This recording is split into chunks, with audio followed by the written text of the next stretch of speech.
పరిశుద్ధ గ్రంథంలో మత్తయి సువార్త 28వ అధ్యాయం 1 నుంచి 5 వచనాలు చదువుకుందాం. విశ్రాంతి దినం గడిచిపోయిన తరువాత ఆదివారమున తెల్లవారుచుండగా మగ్దలేని మరియయు వేరొక మరియయు సమాధిని చూడవచ్చు. ఇదిగో ప్రభువు దూత పరలోకం నుండి దిగివచ్చి రాయి పొర్లించి దాని మీద కూర్చుండెను. అప్పుడు మహాభూకంపము కలిగెను. ఆ దూత స్వరూపము మెరుపు వలె ఉండెను. అతని వస్త్రము హిమమంతా తెల్లగా ఉండెను. అతని భయ పడుట వలన కావలి వారు వణికి చచ్చిన వారి వలె నుండిరి.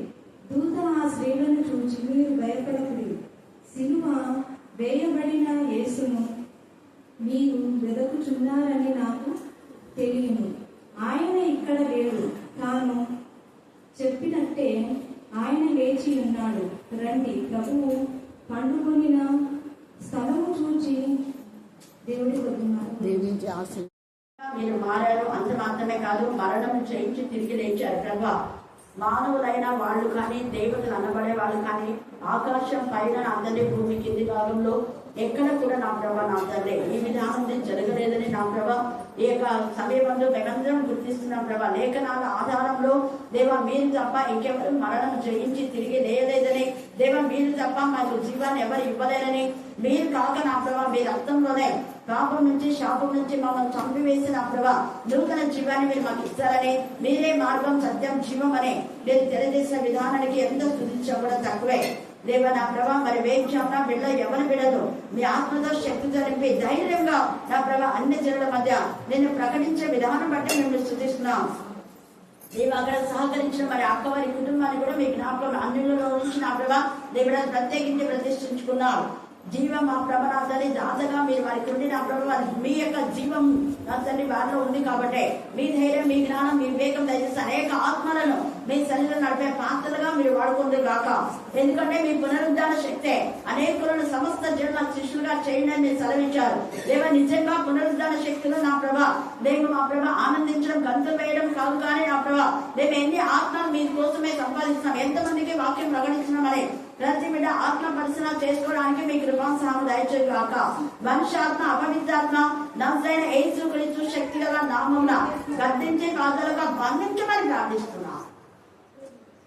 సర్వశక్తిమంతుడు, సర్వోన్నతుడు, సర్వ అంతర్యామి, సర్వ సృష్టికర్త అయిన దేవతోత ఈ యొక్క మధ్యని దేవ సమయం ముందు ప్రత్యేకంగా చదవన లేఖనం ఆశించి విరిచి మా అందరి చుట్టూ మీరు ఫలింపచేయమని, వాక్యంలో వాక్శుద్ధంగా మీరు మార్చమని, వాక్యం బయట వెళ్ళించడం ప్రతి కూడా పునరుద్ధాన శక్తిలో గుర్తింపబడడానికి అతన్ని నీకు విరోధమైన ప్రతి ఆలోచన, ప్రతి తలంపు, ప్రతి క్రియ దేశం చంపబడును కాక ప్రభావం దేవ మీ యొక్క వాక్యం ద్వారా అతని దుష్ట క్రియలన్నీ దయపరిచి మీ ప్రేమ, మీ సంతోషం, మీ సమాధానం, మీ దీర్ఘచందం, మీ దయలతో, మీ మంచితంతో మీరు నింపండి.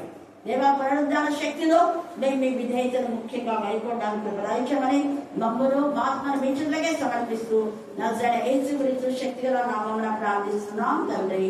ఆమేన్, ఆమేన్, ఆమేన్.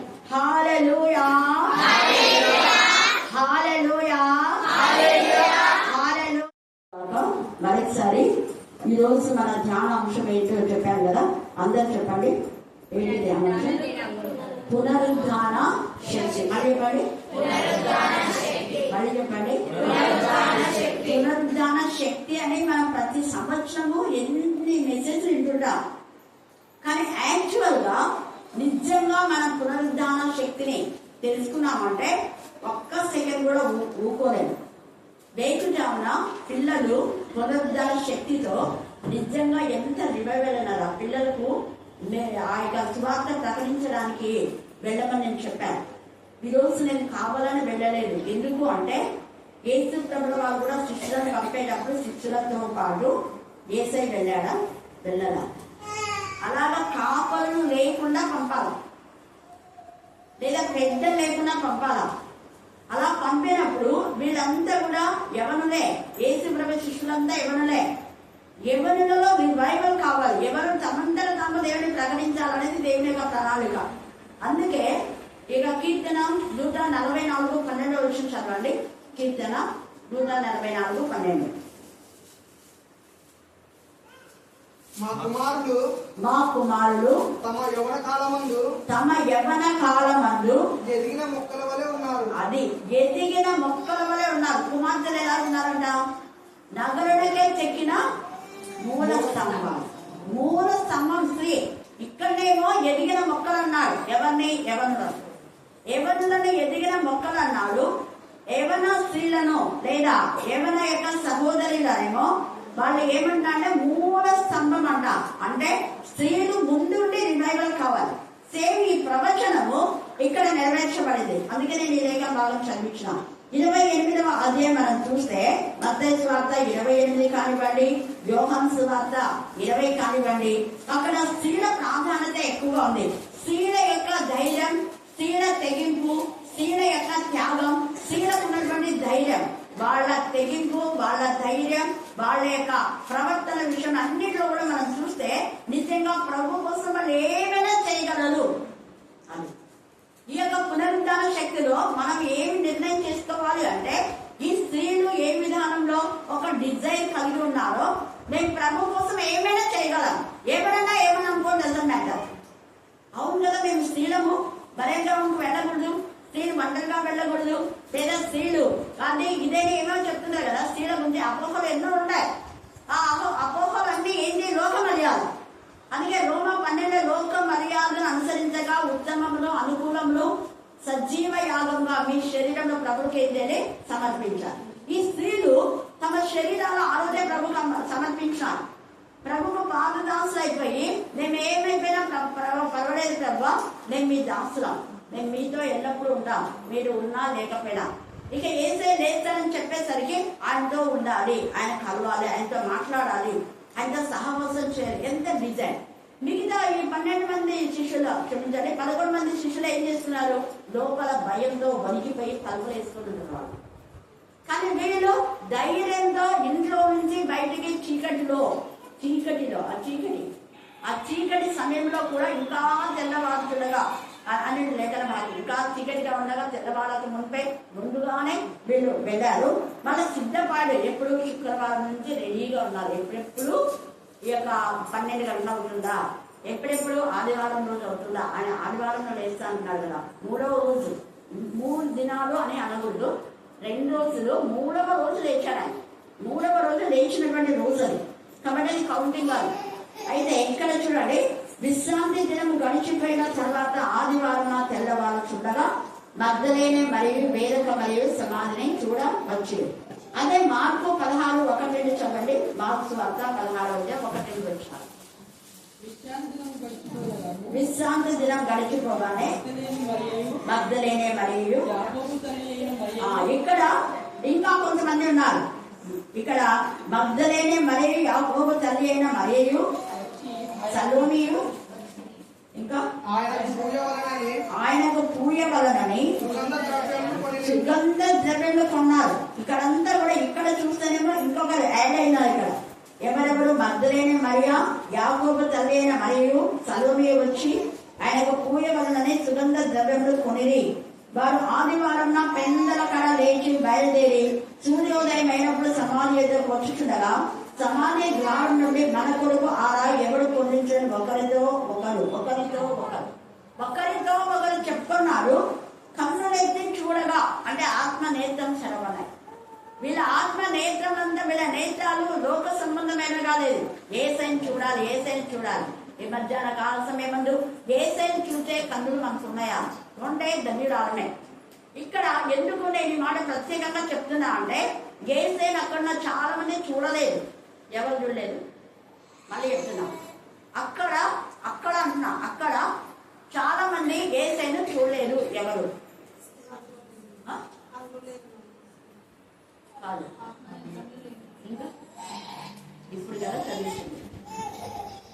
ఇప్పుడు మత్తయి సువార్త చదివించినా కదా, చూడండి అక్కడ కావలి వారు 4వ వచనంలో అతనికి భయపడి ఎవరికి? దూతకు. ఈ దూతను ఎవరు చూశారు? స్త్రీలు చూస్తున్నారు. ఆత్మ నేత్రం తెరవబడిన ఏసైని చూడాలన్న తపన కృష్ణ వాళ్ళకు ఉంది. అయితే ఈ స్త్రీలకు ఆ దూత కనపడినారు. కానీ కావలి వారు ఏం చేస్తున్నారంటే వనికి చచ్చిన వారి వల్ల ఉండే కనుమూసిపోయినారు. చూడలేకపోయినారు ఆ వెలుగు, ఆ ప్రభావాన్ని. ఎందుకంటే వాళ్ళు లోకానుసారంగా అద్దాలు కనపడవు, వ్యర్థంగా దుర్బోధనలు చేస్తూ ఉంటారు. ఇదే అధ్యాయంలో కూడా దుర్బోధన గురించి కూడా ఉంది. వాక్యము సరిగా చదవరు, మధ్యలో ఏదో ఒకటి పట్టుకొని వేలాడుతూ ఉంటారు. వీళ్ళలాగానే వీళ్ళంతా కావుని వారు ఎవరు అంటే దొంగలు, దోచుకునే వాళ్ళు, అక్రమకారులకు వాళ్ళు ఆ యొక్క సైన్సులు అనమాట. అక్రమకారులతో కలిసి ఉండేటటువంటి వాళ్ళు. అందుకనే వాళ్ళు లోకసారుగా ఉన్నారు కాబట్టి వాళ్ళు వణికేరు. చచ్చిన వారు అంటే చచ్చిన వాళ్ళు కళ్ళు తెలుస్తారా? మూస్తారా? ముసుకుపోయినా కళ్ళు తెరవలేకపోయినా. కానీ అదే స్త్రీలు చూడండి ఏం చూస్తుంది. ఇక్కడ స్త్రీలు చూశారు, అక్కడ చూశారు కాబట్టి ఆ దూత స్వరూపం మెరుపు వలె ఉండేను. వాళ్ళు వర్ణిస్తున్నారు. ఇదంతా వాళ్ళు వర్ణించిందే. వాళ్ళు వర్ణించింది ఉన్నది ఉన్నట్టుగా మత్తయి రాస్తూ ఉన్నాడు. ఇక్కడ ఆ దూత యొక్క స్వరూపం మెరుపు వలె ఉండేను. అతని వస్త్రం హిమమంతా తెల్లగా ఉండేను. దూతలు ఎలా ఉన్నారో వీళ్ళు వర్ణిస్తూ ఉన్నారు. అతనికి భయపడుట వలన కావలి వారేమో ఇలా అయిపోయారు. అయితే దూత ఆ స్త్రీలను చూచి దూత దగ్గరకు వచ్చింది. చూడండి, వీళ్ళ దగ్గరికి రాలా. ఎవరు కావలి వాళ్ళ దగ్గరికి భయపడొద్దండి అలా. వాళ్ళు భయపడవలసిందే. లోకస్తులకు భయం కలగాల్సిందే. లోకస్తుల గుండెలో భయం కలిగించేలా మన వాక్యం చెప్పాలి. వాక్యం చెప్పామంటే అవతల వ్యక్తి గుండె కరిగిపోయి లేదా గుండె పగిలిపోయి లోపల ఉన్న పాపం బయటికి రావాలి. అది యవనస్తుడు చేయవలసింది. వాక్యం మనం చెప్పినామంటే పాపంలో ఉండే పాపం గుండె కరిగి, రాహం గుండె కరిగిపోయింది, నా గుండె కరిగిపోయింది అంటది. అంటే ఎంతగా ఆమె వాక్యం వింటుంది. ఎవరు ఆమెకు అంత గట్టిగా దేవుని గురించి తెలియజేసిందని, దేవుని గురించి అంత సూటిగా గద్దించి బుద్ధి చెప్పి సరిదిద్దే విధానంలో ఆమెకు లేఖన బాగా చెప్పారు కాబట్టి ఆమె గుండె కలిగింది. ఏ గుండె కలిగిందంటే పాపం గుండె. ఆమెలో ఉన్నటువంటి వ్యభిచారపు జీవితం కరిగిపోయింది. అదంతా కూడా లయమైపోయింది. ఆమె గుండె ఇప్పుడు దేవుని కోసం కొట్టుకుంటుంది. దేవుని వాక్యం వినాలి, దేవుని ప్రజలు కావాలి, దేవుని ప్రజలతో సహవాసం. ఆ యొక్క గట్టి కఠినమైన ఆ గుండె, పాషాణం లాంటి ఆ గుండె కరిగిపోయి పరిశుద్ధ మెత్తన చేయబడి. అది పునరుద్ధాన శక్తి. పునరుద్ధాన శక్తిలో ఇక్కడ ఉన్నటువంటి వీళ్ళందరూ కఠిన హృదయాలన్నీ కూడా భయం, అలజడి, కలవరం కలిగించాలి. దేవుడు బిడ్డలంటే క్రైస్తవులు అంటేనే జరుచుకునేలా ఉండాలి. క్రైస్తవులు అంటేనే భయపడేలా ఉండాలి. క్రైస్తవులు అంటేనే వణికేలా ఉండాలి. ఎవరు వణకాలి అంటే లోకస్తులు, ఎవరు వణకాలంటే అపవాది సంబంధులు, ఎవరు వణకాలంటే సర్పసంతతి. అందుకే యేసయ్య పునరుద్ధాన శక్తి. పునరుద్ధాన శక్తి అంటే ఊరికే మనం ఏదో ఆచారబద్ధంగా ఈరోజు యేసుడు లేచాడు, లేచినాక సమాజాన్ని పాట పాడడం, ఏదో ఒకరి కొన్ని చెప్పుకోవడం, వెళ్ళిపోవడం కాదు. ఎంతమంది గుండెలు కరిగేలా మనం తీస్తున్నాం. మన ప్రవర్తన, మన మాటలు, మన ప్రాంతం, ఎంతమందిని ప్రభు వైపు మనం చెప్తున్నాం. ఇక్కడ ఎంతమంది, చాలా మంది ఉంటారు కావలి వాళ్ళు. అక్కడ వాళ్ళందరూ కూడా వణికి చచ్చిన వాళ్ళగా కళ్ళు మూసుకుపోయిన వాళ్ళు. తెరవాలన్నా తెరవలేదు, అసలు మూర్చబడిన వాళ్ళు చెప్పాలంటే. కానీ స్త్రీలు చూసినా స్త్రీలు బాగున్నా. కారణం వీళ్ళు యేసయ్య గురించి చెప్తాను. అది యేసయ్య మన జీవితంలో ఉండే యేసయ్య యేసయ్య యేసయ్య యేసు రక్తమేజం, యేసు రక్తమేజం. ప్రభా నువ్వు లేచావు, ప్రభా నువ్వు జీవమై ఉన్నావు, నువ్వు జీవాధిపతి ప్రభా, జీవం మార్గం నువ్వే అన్నావు, పునరుద్ధానం జీవం నేనే అన్నావు. ఇదే మాటలు పదే పదే పదే అనుకుంటే మనకి ఎక్కడ లేని ధైర్యం ఇస్తుంది. అపవాది మనం చచ్చిన వాళ్ళగా పడుకుంటాం. వీళ్ళ ముందు వాళ్ళు చచ్చిన వాళ్ళగా పడారు. వీళ్ళకి అక్షరం అయిపోయింది. వీళ్ళు మాత్రం బాగా స్త్రీగా ఉన్నారు, అందంగా ఉన్నారు.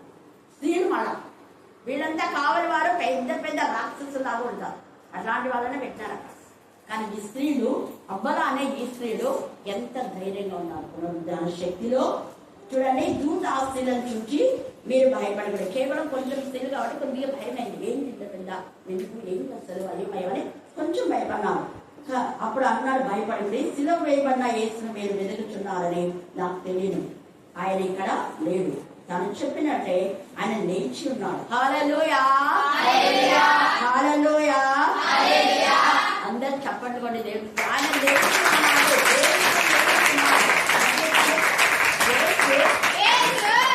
ఉన్నాడు.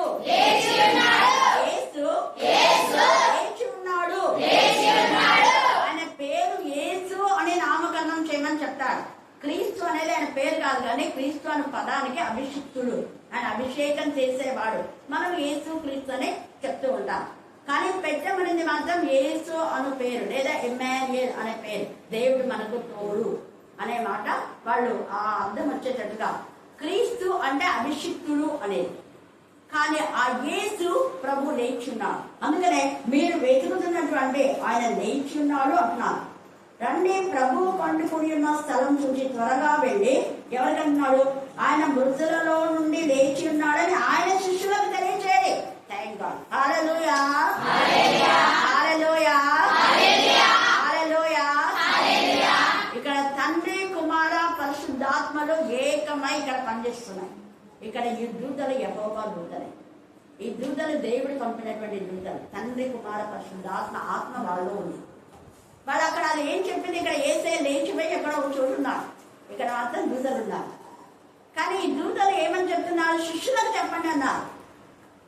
అక్కడ యేసయ్య మగ్దలేనే మనకు కనపడినప్పుడు యేసయ్య కూడా ఏమన్నారు చెప్పండి? యేసయ్య ఏమన్నారు? ఇంత సింపుల్ క్వశ్చన్ ఇస్తే, మగ్దలేనే మనకు యేసయ్య కనపడినప్పుడు ఏం చెప్పాడు?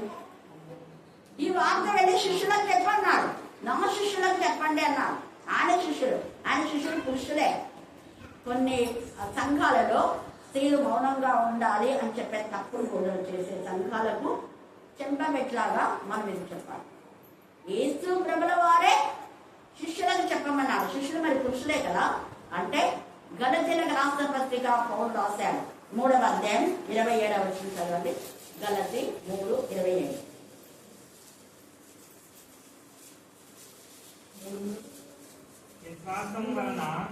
3వ అధ్యాయము 27వ క్రీస్తులోనికి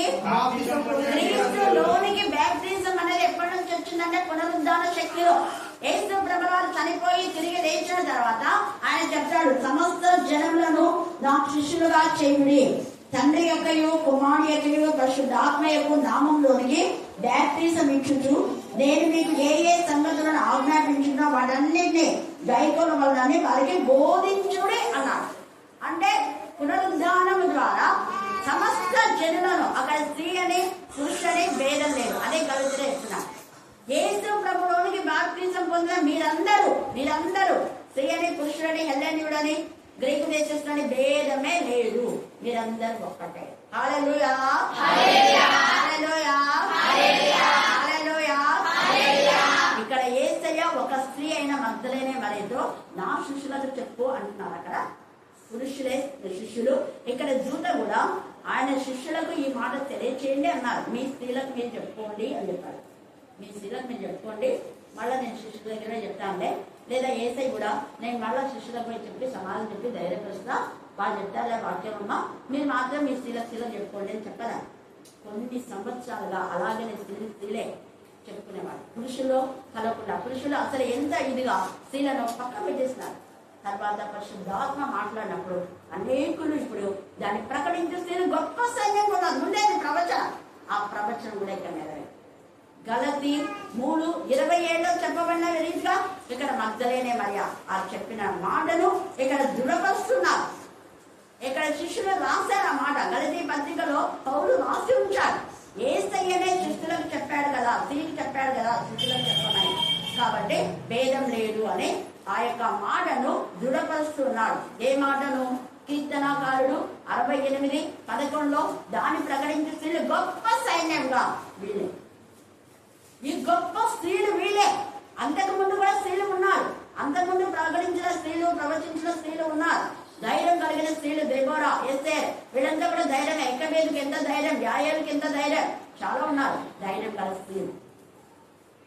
కానీ వీళ్ళు ఇంకా ఎంత ఇదిగా చీకటి, వీళ్ళ ధైర్యం, వీళ్ళ తెగింపు, వీళ్ళ విశ్వాసం, వీళ్ళ నమ్మకంత, వీళ్ళ గోల్ ఒకటే, డబ్బులు చూడాలి, కలుగుకొని ప్రభుత్వం మాట్లాడాలి.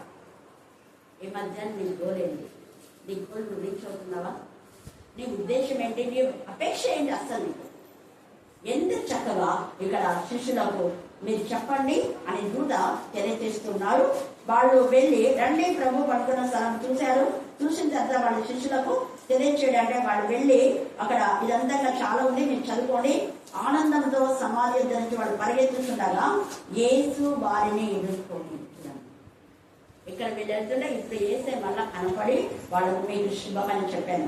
ఆయన యుద్ధకు వచ్చి ఆయన పాదములు పట్టుకొని ఆయన గొప్పగా యేసు భయపడకుడి, మీరు వెళ్ళి నా సహోదరులు గలిలయకు వెళ్ళవలనని వాళ్ళకి నన్ను చూతులని వారికి తెలుపనను. వాళ్ళు ఇంకా భయంతో ఉన్నారు. నేను వెళ్తాను కాబట్టి మీరు పోయి చెప్పండి. ఎంత బాగా హల్లెలూయా హల్లెలూయా హల్లెలూయా. ఈ యొక్క మన సమయం ముందు మనం ఒక్కసారి జ్ఞాపకం చేస్తాం. యేసయ్య యొక్క నిజంగా జనన మరణ పునరుద్ధానాలు మనకి ఎంత ప్రాముఖ్యమో ఈ స్త్రీలకు ప్రాముఖ్యం కాబట్టి వాళ్ళన్ని పనులు వేసినారు. దేవుడు ఎందుకు పోలే అనుకోలేదు. దేవుడు యేసయ్యని చూసే వరకు వాళ్ళంతవరకు నాకు తెలిసి అన్నపానములు వాళ్ళగా పుచ్చుకునే ఉంటారు. యేసయ్య కోసం వాళ్ళ తపన కృష్ణ ఎప్పుడెప్పుడు తెల్లవారుతుంది, ఎప్పుడెప్పుడు వెళ్ళాలి, అంత యాంగ్జైటీగా ఉన్నారు. శిష్యులు లేరు అలాగా. శిష్యులు నింపాడిగా ఉన్నారు, ఇంకా భయంతో ఉన్నారు, భయపడుకుంటూ ఉన్నారు. తలుపు ఏమన్నా చప్పుడు కొడితే అమ్మ వాళ్ళు అన్నవాళ్ళు వస్తేమో, తలుపు చప్పుడు కొడితే అన్న కలిపి ఎవరన్నా పంపిస్తున్నారేమో, అయిపోయి అనుకుంటున్నారు. ఒకరినొకరు పట్టుకొని ధైర్యం తల్లిని చెప్పుకుంటున్నారు, ప్రార్థన చేసుకుంటున్నారో నీకు తెలీదు. కానీ వాళ్ళు ఒకరికొకరు చేపెట్టుకొని కొడుకుంటా కూర్చొని వేసి చేశారన్న మాట వాళ్ళు ఒక్కరు కూడా ధైర్యంగా వెళ్ళి చూడటమే అనేది లేదు. కానీ ఇలా చెప్పిన తర్వాత పేతురు యోహాను పరిగెత్తి చూస్తారు. అక్కడ వాళ్ళకు దూత కనపడదు. చూసారా, స్త్రీలకు ఆత్మ నేత్రం తెరవబడాయి. ఈ శిష్యులకు ఆత్మ నేత్రం ఇంకా తెరవబడాయి. యేసు ప్రభు రొమ్ములనే ఉన్నాడు యోహాను. నువ్వు చాలా వాక్యం చదివినా, నేను అన్నిసార్లు చదివినా కూడా ఆత్మ నేత్రం తెరవబడకపోతే సత్యం గ్రహించలేము. ఏసైతే మళ్ళా మనం అనిపించుకున్నా ఏమని, అవివేకులారా, మందమంతులారా, లేఖలను గ్రహించలేరా, విశ్వాసం లేని మూర్ఖ శరం వాళ్ళారా, అల్ప విశ్వాసులారా, ఎందుకు మీరు సందేహం అని తెచ్చుకుంటున్నాం. ఏ కోవలో మనం ఉన్నాం? ఏసైతో గద్దించుకునే కోవలో ఉన్నామా? సరిదిద్దుకొని దేవునికి మహిమకరంగా జీవిస్తున్నాం. అక్కడ ఆ స్త్రీలను చూసి ఎంత ప్రేమతో వేసేయారు. అమ్మ భయపడుతుంది, శుభం మీకు అన్నా. ఎంత ఇంటిగా చూడండి, అసలు వాళ్ళు చూసే సంతోషం అయిపోయింది. ఈ స్త్రీలకు ఎంత ఆసక్తి కలిగి ఉన్నారు కదా అని. ఆ తర్వాత మీరు వెళ్ళి నా సోదరులు చెప్పండి అని చెప్పారు. సరే, వారు వెళ్ళిచుండగా కావలి వారిలో కొందరు పట్టణంలోనికి వచ్చి, కావలి వారు వాళ్ళు వెళ్తుంటే అప్పుడు వెళ్తున్నారు. ఇదంతా అయిపోయినా మేల్కొచ్చి అక్కడ ఏమన్నారు, ఇక్కడ కొందరు అంటే చాలా మంది చచ్చిపోయేవన్నారు. ఇంకా వాళ్ళకి ఇంకా భయంతోనే ఉంది. ఇంకా వాళ్ళు లేడ కొంతమందే అంటే చాలా మంది ఉన్నారని. వాళ్ళలో ఆ కావలి వాళ్ళు ఏదో 2-3 కొందరు పట్టణంలోనికి వచ్చి జరిగిన సంగతులను ప్రధాన యాజకులకు చూడండి. ఎప్పుడు యాజకుడే, అన్ని చేసేదండి యాజకుడే. ఈ యాజకుడికి చెప్పారు, ఎందుకంటే యాజకుడే కదా చంపించింది. ఈ యాజకుడే ఆ కావలి వాళ్ళు పెట్టినారు. యాజకుడే ఏసని పట్టుకోరమ్మని చెప్పారు కాబట్టి ప్రధాన యాజకుడు దగ్గర తీసుకుపోయినారు. యాజకుడే ఏసని కొట్టండి చంపండి కేకలు వేయించినారు, డబ్బులు ఇచ్చినారు కదా. అందుకని యాజకుడి దగ్గరికే తీసుకుపోయినారు. చూడండి, యాజకుడు ప్రధాన యాజకుడికి పోయి చెప్పినారు. వారు పెద్దలతో కూడి, ఈ యాజకుడు పెద్దలతో కూడి తప్పుడు బోధలు చేస్తున్నారు. ఇప్పటికి కూడా ఇదే తప్పుడు బోధల గురించి జాగ్రత్త ఉన్నాడు. ఇక్కడనే రాయబడింది. మత్తయి సువార్తలోనే యేసయ్య పునరుద్ధానంలోనే స్టార్ట్ అయిపోయింది తప్పుడు బోధ. వీళ్ళు ఇంకా వెళ్ళి శిష్యులకు ఇంకా చెప్పాలి. ఆ చెప్పే సమయంలోనే మొదటి తప్పుడు బోధ వచ్చేస్తుంది. వీళ్ళు వాస్తవాన్ని సత్యాన్ని స్త్రీలు చెప్తున్నారు, స్త్రీలు సత్యాన్ని వివరిస్తూ ఉన్నారు. ఈ యొక్క సమయం అంటే మనం సత్యమని వివరించే వారంగా ఉన్నామా, లేక లోకస్తులకు భయపడి ఎందుకు చెప్పాలి వాక్యం, ఎందుకు పోవాలి అక్కడికి ఇక్కడ అనుకుంటున్నామా? పిలుచుబాగా వీళ్ళకున్న ధైర్యం లేవా మనకు? దేవుని ప్రకటించడానికి ధైర్యం లేదా మనకు? చూడండి, ఇక్కడ వీళ్ళంతా చూడండి, పెద్దలతో కూడి వచ్చి మేము నిద్రపోవచ్చుండగా అతని శిష్యులు రాత్రి వేళ వచ్చి అతను ఎత్తుకొని పోయారని మీరు చెప్పండి. ఎంత తప్పు చూడండి.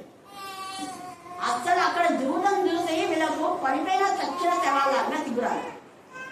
చాలా మందికి ఒకవైపు దేవుని ఉగ్రత అనుభవిస్తున్నా కూడా సిగ్గు రాకుండా ఇంకా తప్పుడు బోధన చేస్తూనే ఉంటారు. తప్పుడు బోధనలోనే వాళ్ళు కాలయాపన చేస్తుంటారు. చచ్చబడికి అదే బోధన వాళ్ళు, అదే బోధన రైతులే అనుకుంటుంటారు. వాళ్ళకు వీళ్ళకి ఇది సరైనదని, ఇది తప్పని వాళ్ళకి తెలుసు, వాళ్ళ మనసాక్షికి తెలుసు, కానీ ఒప్పుకోరు. వాళ్ళ మనసాక్షికి తెలిసినా కూడా వాళ్ళు ఒప్పుకోరు, కప్పుకుంటారు. మనం ఒప్పుకోక కప్పుకునే విధంలో ఉన్నామా? తప్పును యథార్థంగా ఒప్పుకున్నా, అతిక్రమం దాచిపెట్టాడు ఎప్పుడు ఎన్నడూ వద్దరు గుర్తుపెట్టుకో. వాటిని ఒప్పుకొని విడిచిపెట్టేవాడే. హల్లెలూయా హల్లెలూయా. ఇప్పటికైనా వీళ్ళకి బుద్ధి రాలేదు. యేసుని చంపారు, ఆయన తిరిగి లేచి తెలుసు. ఇప్పటికైనా కూడా వాళ్ళకి వీళ్ళు అందరికి బిడ్డలు ఒకరెవరో ప్రకాశమానంగా వీళ్ళు చూడలేకపోయినా నేను చచ్చిన వాళ్ళగా అంత చెప్పినా కూడా తీసుకురాలేదు. యాజకులకు రాలేదు, శాస్త్రులకు రాలేదు, పెద్దలకు రాలేదు. ఆయన చంపినారు. అక్కడ ఒక దూత వచ్చింది. ఆయన చనిపోయేటప్పుడు జరిగిన సిచ్యువేషన్లకే వాళ్ళ కఠిన హృదయం ఎంత కఠినం. ప్రస్తుత సమాజంలో చాలా మంది ఇలాగే ఉన్నారు. ఎన్నిసార్లు చెప్పినా మార్పు పొందని చూడాలి. చేసింది మళ్ళీ మళ్ళీ మళ్ళీ రిపీట్ చేస్తూనే ఉండాలి. మనం అలా ఉన్నాను. ఎంత తప్పుడు బోధించండి. డాక్టర్ వీళ్ళు ఎత్తుకొని పోయారని మీరు చెప్పుడు. ఇది అధిపతి చెప్పిన పైన కదా మేము అతనికి ఒకవేళ అధిపతికి తెలిస్తే మేము చెప్తాను, మీకేం పైన మీకేం రాదు, సంబంధి పనికి మీకేమి తొందర కలగకుండా చేయమని చెప్పారు. అప్పుడు వారు ఆ ద్రవ్యం తీసుకొని, అది డబ్బులు ఇచ్చినారు, అక్కడ డబ్బులు ఇచ్చినారు, ఇక్కడ డబ్బులు ఇచ్చినారు. ద్రవ్యం తీసుకొని తమకు బోధింపబడిన ప్రకారం చేసి ఈ మాట యూదులలో వ్యాపించి నేటి వరకు ఇప్పటికి తిన్నావు. యూదులు ఇదే నమ్ముతున్నారు. యేసయ్య చనిపోయి తిరిగి లేదు, మెస్సయ్య వస్తాడు, మెస్సయ్య కోసం మేము ఎదురు చూస్తున్నాం, ఈయన మెస్సయ్య కాదు. వాళ్ళ వాదన అప్పుడదే ఇప్పుడదే చచ్చేంత వరకు వాళ్ళు మారదు.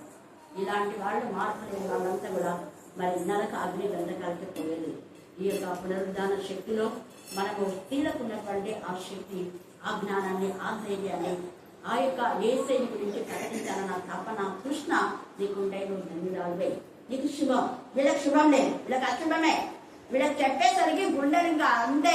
కానీ ఇక్కడ రాయబడ్డ బాగా కలవడం, భయం, అలజడి, కలవడం, ఏమేమో అనుకుంటున్నారు వీళ్ళంతా కూడా. ఇంకా కానీ బయటికి మేకపోతే గాంభీర్యం, ఏ కనలేదులే వీళ్ళు చూస్తుండలే అని చెప్పేసి ఒకవైపు భయపడుతూనే ఉన్నారు. కానీ ఇలాగా కవర్ చేసుకుంటున్నారు వాళ్ళ భయాన్ని. అది అలా ఉంచితే మొదటనేమో వాళ్ళకు దూతలు చూశారు, దూతలు వాళ్ళతో మాట్లాడినారు, వాళ్ళకు ధైర్యం చెప్పినారు. మీ శిష్యులకే, ఇక్కడ యేసుప్రభు శిష్యులకే వాక్యం చెప్పమని చెప్పారు. దూతలు చెప్పారు, యేసయ్య కూడా చెప్పాడు. తర్వాత 4వ తప్పుడు బోధలు అప్పటి నుంచో స్టార్ట్ అయినాయి. అప్పటి నుంచే యేసయ్య పైన, యేసయ్య పునరుద్ధానంలో లేస్తేనే ఆయన పైన మీద చచ్చే వరకు ఆయన బాధ పెట్టారు. లేచినాక కూడా విధి పెట్టారు. దుర్మార్గులు కట్టిన కష్టాలు మనం కూడా వింటాలి. ఈ తప్పుడు బోధలను మనము సహించే వారంగా ఉండకూడదు, వాటిని ఖండించే వారంగా ఉండాలి. తర్వాత చూడండి, 11 మంది శిష్యులు యేసు తనకు నిర్ణయించిన గలిలయలోని కొండకు వెళ్ళేది. వారు ఆయనను చూచి ఆయనకు ఒక చోటనేమో, అంటే చాలాసార్లు కనపడతారు వీళ్ళకు. ఒక చోట ఇంట్లో ఉన్నప్పుడు పోతారు, ఎక్కడనేమో కొండకు నిర్ణయించిన కొండలోని ఆ యొక్క గలిలయలోని కొండకు వెళ్ళేది. వారు ఆయన చూచి ఆయనకు మొక్కిరి. కానీ కొందరు ఏం చేసినాక సందేహించారు. ఎవరు సందేహించినారు? ఎవరమ్మా గట్టి చెప్పండి. తోమ. అదే తోమని భారతదేశంకి వస్తే మన బతుకులు ఇలా. ఒక్కొక్క శిష్యుడు ఎంత ధైర్యించాలని, ఒక్కొక్క శిష్యుడు ఒక చోటుకు పోయారు. నేను అందుకే మీకు ధైర్యం రావాలని వేద్దామని నేను లేకుండా మీరు పంపించాను. ఒక స్త్రీని 35 సంవత్సరాలు మీ మధ్య ఒంటరిగా సేవ చేస్తుంటే మీకు ధైర్యం లేదా చేయడానికి? ధైర్యం వచ్చేస్తుంది. హల్లెలూయా, హల్లెలూయా. అది ఎవరు ఏమనుకుంటారని అస్సలు అనుకోద్దండి. అలా ఎవరో ఏమనుకుంటారో అని అనుకుంటే ఎన్ని సంవత్సరాలుగా దేవుడు నన్ను ఇలాగా వాడుకునేవాడు కాదు. అంతమంది అన్నిలు మార్చబడేవాడు కాదు. దేవుడు ఇచ్చినటువంటి శక్తిని మనం ఉపయోగించాలి. దూతలతో మాట్లాడేసరికి వీళ్ళకి ధైర్యం వచ్చింది. ధైర్యంపై శిష్యులకు చెప్పారు. తర్వాత యేసయ్య కూడా చెప్పాడు, మీరు నా సహోదరులకు చెప్పండి అన్నా, మీ శీలకు చెప్పండి అని చెప్పాలి. మొదటి మిషనరీ ఆమె ఆమెకంటే ముందు సబరస్తి కూడా చెప్పింది అనేక మందికి. కానీ పునరుద్ధాన శక్తిని తెలియచేసింది మాత్రం ఈమె పునరుద్ధాన శక్తి వచ్చింది, మీకు బలం వచ్చింది. యేసయ్య లేచాడు. ఆనందంతో, సంతోషంతో, గంతులు వేస్తూ ఆ శుభవర్తమానాన్ని అందరికీ తెలియచేసింది ఆమె. ఆ తర్వాత మన మగ్దలేనే మరియ నుంచి ఇంతకు ముందు కూడా చేసిన ఈమెకి ఇంత శక్తి రావడానికి ఆమె కన్నీటితో ఏడ్చి, అక్కడ యోహాను సువార్త 20లో చాలాసార్లు ధ్యానించుకున్నాం. వాళ్ళందరిపైన తను ఒంటరిగా పోరాడింది. యేసయ్య సేవ అంటే ఒంటరిగా పోరాటం ఉంటుంది. అయితే ఏది మగ్దలేనే మరకిచ్చినటువంటి ధన్యత మిగతా స్త్రీల అంతగా పొందుతుంది. మగ్దలేనే మరియ సెయింట్ మేరీస్ గా పిలువబడి పెద్ద ఆలయ మందిరం ఆమె పేరు మీద ఉంది. హల్లెలూయా, హల్లెలూయా, హల్లెలూయా. తర్వాత ఇక్కడ శిష్యుల దగ్గరికి వస్తే ఆ సందేహించినటువంటి ఆ తోమనే మన భారతదేశానికి వచ్చాడు, ధైర్యపరిచినాడు. సందేహించేది. అయితే యేసు వారి యొద్దకు వచ్చి పరలోకమందును భూమి మీదను నాకు సర్వాధికారం ఇవ్వబడింది. ఇప్పుడు సర్వాధికారం నాకుంది. కొలస్సీలో చెప్పబడిన రీతిగా వాడు నిరాధారుడై ఉంటున్నాడు. వాడికి ఏం ఆధారం లేవు, మనకి ఆయుధాలు లేవు, ఏం లేవాడు తోసలే కన్నా. వానికి మీరు ఎందుకు భయపడతారు? అయితే మీకు నేను జీవులను ఇస్తున్నా, మీకు ఆయుధాలు ఇస్తున్నా, సర్వాంగ కవచం మీకు ఇస్తున్నా. ఎఫెసీ 6 నుంచి మనం 6వ అధ్యాయం నుంచి చదివితే మీకు సర్వాంగ కవచం ఇన్ని ఆయుధాలు దేవుడు మనకి ఇచ్చినప్పుడు ఆత్మ సంబంధమైన పోరాటంలో విజయోత్సవంతో విజయం వల్ల విజయాన్ని సాధిస్తూ మనం ముందుకు వెళ్తాం. దేవుడు ఈ లేఖన భాగాన్ని దీపించి ఆశీర్వదించుగాక. ఆమేన్, ఆమేన్, ఆమేన్. ఈ సమయంలో ప్రార్థన. సహోదరత్న నేను నిత్యు కనులెత్తుచు గొర్రెను నేను బాగు చేయుచున్నాను, దారి తప్పిన గొర్రెను నేను తిరుగుచున్నాను. కరుణించుమా యేసు, కాపాడుమా, నీ తట్టు కనులెత్తుచున్నాను, నీ తట్టు కనులెత్తుచున్నాను.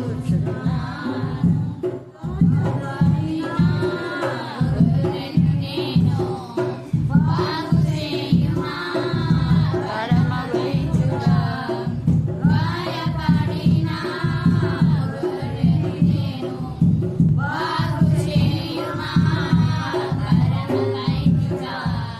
కరుణించుమా యేసు, కాపాడుమా, నీ తట్టు కనులెత్తుచున్నాను, నీ తట్టు కనులెత్తుచున్నాను.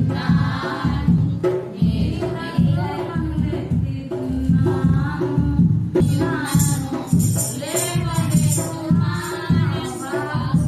బాగుసేమా, పాపభూమిలో పరిణామము. లేవనెత్తుమా బాగుసేమా,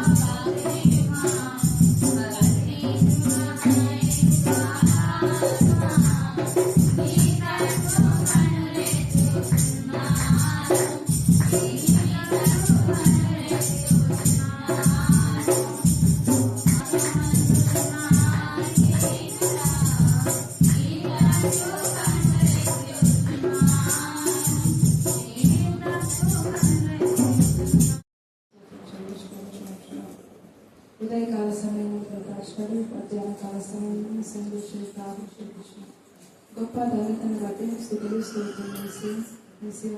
ఈ మధ్యాహ్న కాల చెప్పబడిన లేఖన భావాన్ని మీరు దీవించండి. అవును దేవా, మీ యొక్క వాక్యమును ప్రకటించుటకు, మీ యొక్క పునరుద్ధానం ప్రకటించుటకు నా ప్రభు మాలో పెరిగిన ఆత్మను పెట్టక మీ అందరూ తండ్రి విశ్వాసం గల ఆత్మ ఇచ్చిన విధానాన్ని బట్టి స్థుతులు స్తోత్రములు. దేవా, మీ అందు ఉన్న బిడ్డ నా ప్రభు ఎప్పటికీ ఎవరికి భయపడరు. నా ప్రభు విశ్వాసం కలిగి, నమ్మకం కలిగి, ధైర్యం కలిగి ముందుకు కొనసాగుటకు సహాయం అనుగ్రహించండి. దేవా, నీకు అనేకమైన తండ్రి స్థుతులు స్తోత్రం చెల్లించుకొని చూస్తున్నాం.